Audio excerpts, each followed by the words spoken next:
So can we please come to the point? आप लोग कहना क्या चाह रहे हैं? सोल्यूशन सिंपल है डॉक्टर हर्षवर्धन। बोर्ड को लगता है कि आपको आपकी पोजीशन से रिजाइन कर देना चाहिए ऑन मोरल ग्राउंड्स। इनकी वजह से हमारी हॉस्पिटल की इमेज को काफी नुकसान पहुंचा है और अब आगे हमारा नाम और खराब ना हो, इसके लिए जरूरी है कि हॉस्पिटल के साथ इनका नाम जुड़ा ना रहे। Do you even realize कि आप क्या कह रहे हैं? हर्ष इस हॉस्पिटल का CEO है। He literally runs this hospital. और हम सबसे कंसल्ट किए बिना आप ये डिसीजन ले ही नहीं सकते।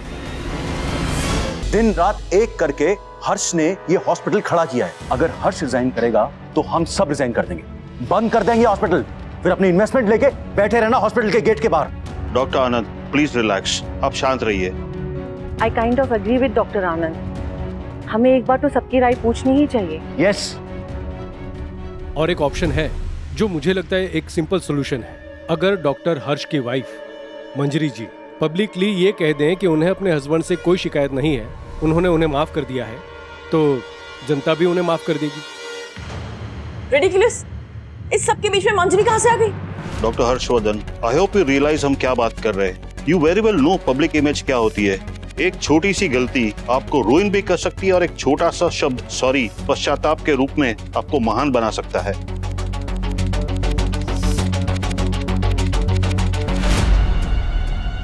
भाई साहब, आप प्लीज बात कीजिए ना मंजरी से, प्लीज।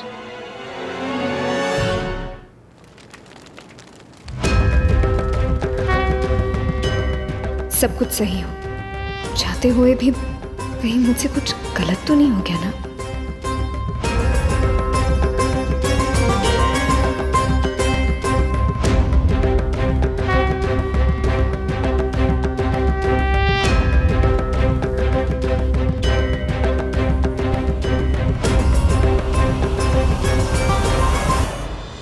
देखिए भाई साहब, ये फैमिली मेरे अकेले की नहीं है, मंजरी की भी फैमिली है। ये बात उसे समझनी पड़ेगी और ये बात आप प्लीज उसे समझाइए भाई साहब। उसे समझाइए, मनाइए, धमकाइए, जो कुछ भी करना है आप कीजिए, मगर जैसा ही कह रहे थे उसे यहाँ पर पब्लिकली आके मुझे माफ करना होगा। माफ करे, बड़ी महान देवी बने वो। वैसे भी अभिमन्यु को हमेशा शिकायत रहती थी ना कि मैं उसकी माँ को लाइमलाइट में नहीं आने देता हूँ।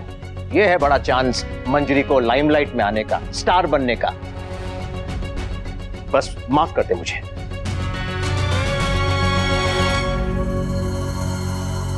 देखिए, एक बात मैं आप लोगों से क्लियर करना चाहता हूं। मैं ये जो कुछ भी सह रहा हूं ना, सिर्फ और सिर्फ इस हॉस्पिटल के लिए, बिरला हॉस्पिटल के लिए। यजमान जी, अब मैं मंत्रोच्चारण करूंगा, अब आहुति दीजिए। मां, पूर्णाहुति का वक्त हो गया।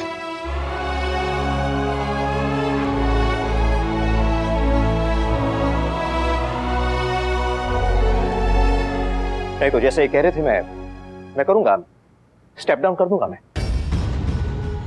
फिर हॉस्पिटल का क्या हाल होगा आप लोग इमेजिन कर सकते हैं। वो तो इधर वेज डूबना ही वाला है। अगर उन्होंने तुम्हारी नहीं सुनी तो दोनों डूबेंगे, और तुमने उनकी नहीं सुनी तो वो। आप कैसी बातें कर रहे हैं भाई साहब? ये डूबने की बातें क्यों कर रहे हैं आप? हम क्या बिरला हॉस्पिटल को डूबने देंगे कभी?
ये हवन पूजन यहाँ संपन्न हुआ।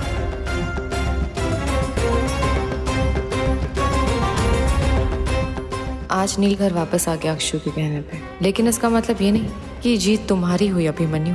क्या पता इसी रास्ते पे चल के कल कोई और प्रॉब्लम आ जाए तुम्हारी लाइफ में। देखिए, जब तक हॉस्पिटल का कंट्रोल हमारे हाथ में है ना, कुछ नहीं होगा। मैनेजमेंट हमारे हाथ में है तो सारे ऑपरेशंस हमारे हाथ में है, फाइनेंस हमारे हाथ में, पावर हमारे हाथ में। हम उसे डूबने नहीं देंगे। कुछ भी हो जाए, आप प्लीज मंजरी को कन्विंस कीजिए, प्लीज भाई साहब। महिमा, महिमा, कहां खोई भी हो? बात करो मंजरी से, समझाओ अपनी बहन को।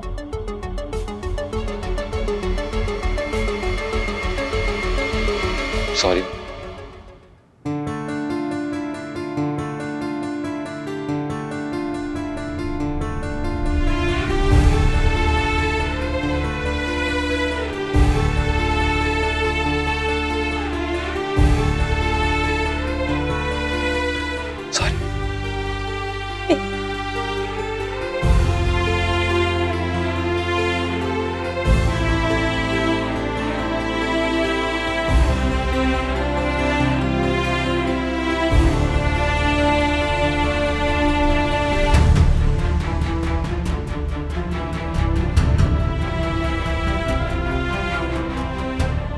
मैं कुछ ज्यादा ही सोच रही हूँ, शायद सब ठीक तो है।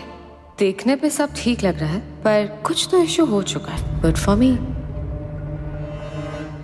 चाची, भाइयों, एक फोटो।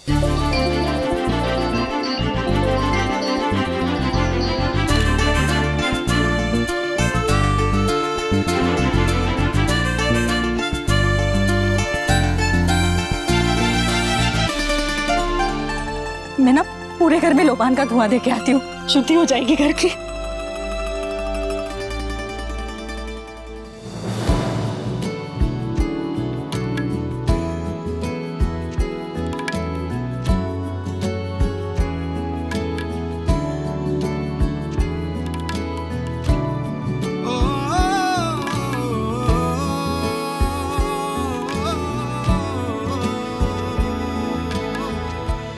भाभी वो नहीं आए पूजा में? कौन? पापा? आ जाएंगे। क्या वो कोई बात है मन में? नहीं भाभी, इट्स ओके। अगर है तो बता दो। आई नो तुम मेरी बात का रिस्पेक्ट रखने के लिए यहाँ है, अपने पूरे मन से नहीं। भाभी अब आप पूछ रही हैं तो मैं झूठ नहीं बोलूंगा। उस दिन मैं किसी को भी बिना बताए घर से चला गया था। आई एम श्योर सब बहुत परेशान हुए होंगे और माँ तो बहुत ज्यादा परेशान हुई होंगी। उसके लिए आई एम रियली सॉरी। और मैंने माँ से भी यही कहा है, चाहे उन्होंने मेरे साथ जो भी किया, लेकिन फिर भी क्या मतलब?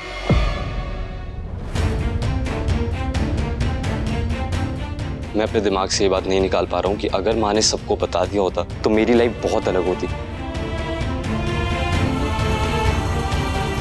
तुम अभी भी वही सोच रहे हो नील? क्यों नहीं सोचूं भाभी? क्या बदला है तब से? अभी बदलेगा, तुम थोड़ा तो टाइम दो। और कितना टाइम भाभी? साल बीत चुके हैं। आप लोगों को शायद नहीं लगता होगा, लेकिन मेरी जिंदगी के बहुत इंपॉर्टेंट साल थे ये। मेरी पर्सनालिटी में बहुत चेंजेस आ सकते थे अगर मुझे ही पता होता कि मैं इस घर का बेटा हूं, और स्पेशली अगर ये पता होता कि मैं उनका बेटा हूं। मैं इस घर में हक से रहता और हक से प्यार मांगता और हक से अपने हिस्से की इज्जत भी मांगता।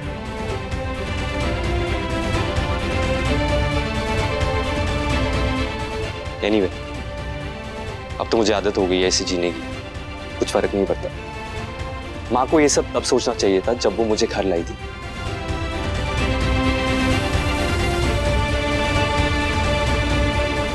नील,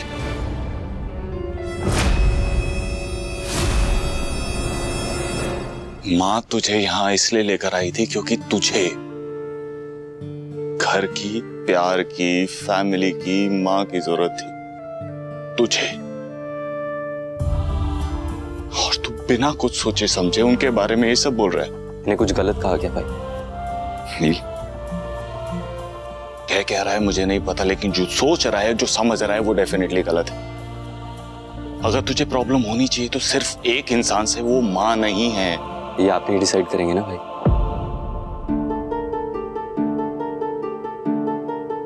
एनीवे, छोड़ी, वो तो भाभी ने पूछा इसलिए मैंने बता दिया, वरना तो मैं कहने भी नहीं वाला था, क्योंकि बोल के भी क्या ही फर्क पड़ जाएगा। बोल के भी क्या ही फर्क पड़ जाएगा।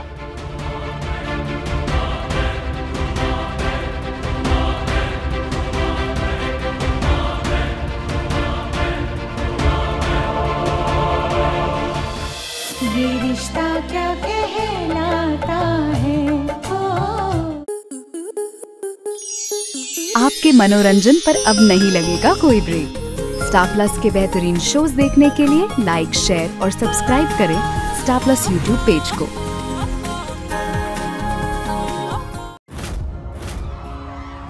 माथे से लगा लूं हाथ, छू के मैं पैर तेरे, गल सुन ले